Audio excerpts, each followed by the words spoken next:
in the past few years, I've really sort of leaned my work being more heavily on the historian side of things, where it's more research. I try to sort of think of myself as somebody in the academic and historical world, but that makes art instead of write stuff. I mean, I do write stuff, but I sort of like, I'm trying to fill that niche, it's as opposed to being an artist in the art world. It is Black history.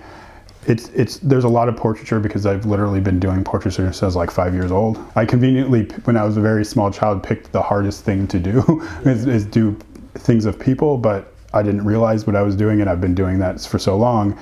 But a foundational part of the work is to talk about things either that no one really knows about, or things that are in the sort of collective understanding of certain histories, the narrative is wrong or a little off, and it's like, no, we should correct this. And it rarely is it my personal like perspective. It's really like the collective sort of understanding that you get from like historians who are working and researching about that. A lot of the times my sort of the titles of my work are essentially just citations because it's just like, I hate giving work titles, so the title is just, this is where I got this information or this image. I guess I got, when I first got here, was getting in contact with John at the Arts Council and being a resident artist. Recently, I became the Frederick Douglass Visiting Fellow at the Starr Center at Washington College, doing sort of like the history, like a short timeline of history about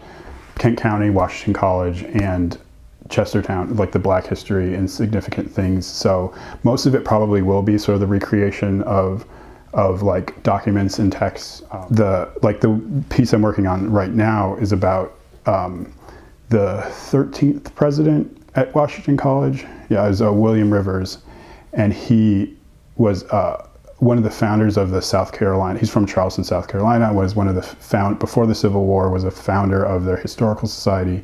And while he was still president at Washington College, he was in Charleston, and he made this very lost cause, very white supremacist speech, and says these really troubling things. So I'm kind of highlighting that history.